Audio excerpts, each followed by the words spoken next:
What's good, brothers and sisters? Welcome to another video. How to turn a horrible day into a great day. It is raining today. I woke up having a very, really rough start today, and I wanted to share kind of the process I've been going through today to turn this really horrible start of a day into a just elated, elevated feeling of gratitude and bliss and peace right now, and kind of the process that I went through. So last night I was in some meetings really late, as sometimes I do, and they were kind of taxing meetings emotionally, mentally, physically. So I had a really hard time sleeping, like 12:30, 1 a.m. And my heart was racing, my thoughts were racing. Maybe you've experienced something like this. And I needed to calm down. I needed to meditate or journal, but I didn't want to. It was the last thing I wanted to do. The very thing I needed to do was the last thing I wanted to do. And so I just kind of watched a show on Netflix and just kind of dozed off. And then, bad way to start the sleeping cycle. And then I woke up at like 4:30 in the morning because my heart was racing really fast. I was like, what is going on?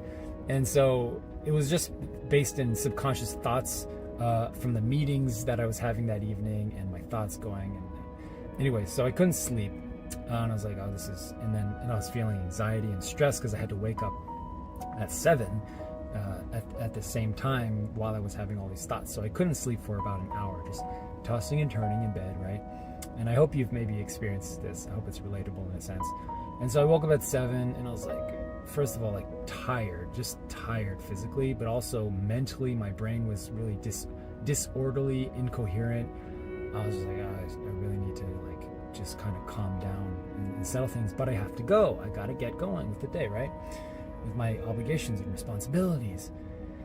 And then, so I just kind of started driving the kids to their thing they had, their appointment they had. And then I drove myself to the office to start work. And I was like, man, I really need to talk to someone. So I called my wife, Hitoe, and I was like, can we talk, Which usually we always, talk in person, but I was like, I need to talk now. So I called her, and she was kind of in a state where she was busy. So she was holding, our baby Ayana, who's 2 years old, and I could hear her in the background. Anyways, I could tell that Hitoe wasn't in a physical space or mental space to like hear me. And I was like, can you just listen for a bit, like for 5 minutes, while I just kind of talk my mind out onto you?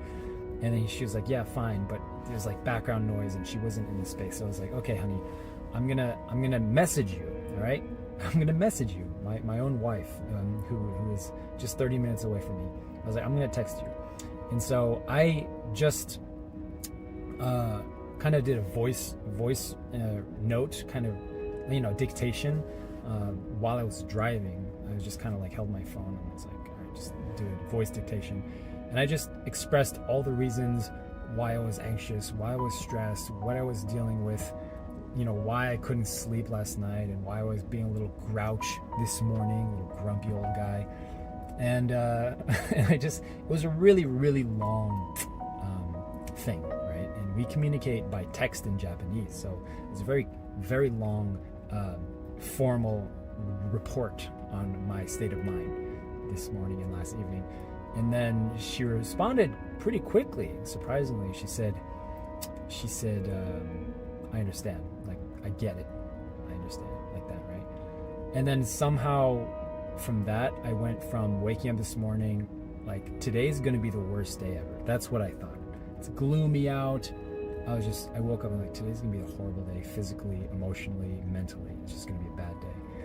And then within just a few hours of waking up and sending that note, and her saying like, I get it, like, I understand, thanks for sharing, completely changed everything, because I feel like that's the power of a trusting relationship and speaking with somebody that has something to give.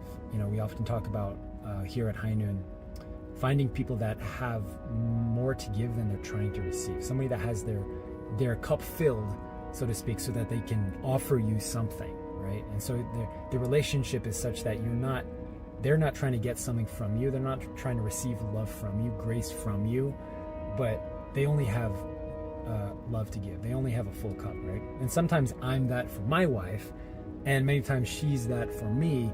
And in this case, I was just like, I need to vent, and then she's just like, I get it. You know, she's not like, oh, worried or concerned, or she's not pushing back. She's just like kind of like a vacuum of acceptance and love and grace, really.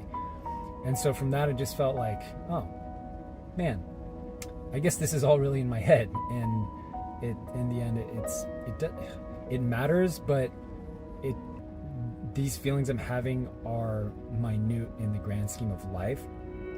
That kind of feeling, you know, like the overview effect, which is a phenomenon that people have when astronauts go to space, and they view the Earth for the first time from space, from far enough in space that they can view the entire Earth.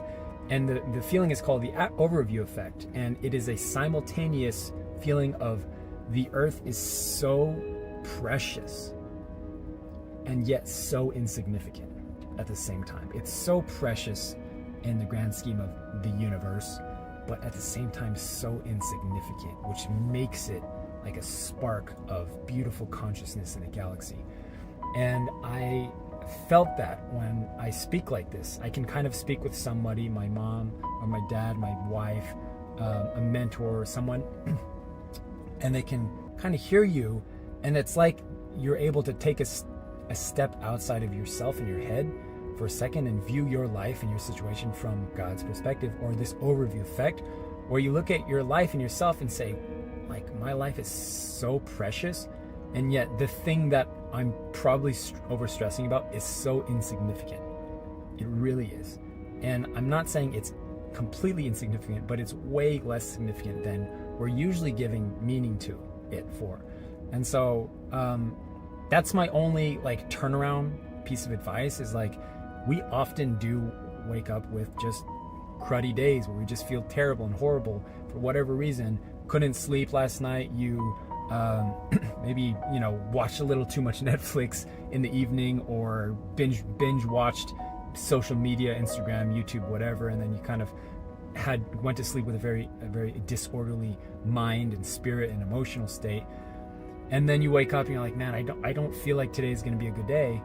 I encourage you to not escape from that or to isolate from that, but to lean into it and say, okay, this is when it counts. This is when the rubber hits the road. This is when everything hits the fan, and I need to decide to isolate or connect. And we talk about connection in High Noon as it's the spark that is the antidote for a life of just absolute godliness, a life of absolute living at High Noon, of no shadows, of pure water, of mind-body unity, of all the things you want, your North Star. It's the spark, is that connection. And that connection can come in many forms, but many times what I've realized is that the fastest way is to connect with a person, because then it's an instant reminder that is God. You know, you can experience God through people usually faster than we can by ourselves in our own minds, especially when we're not feeling it.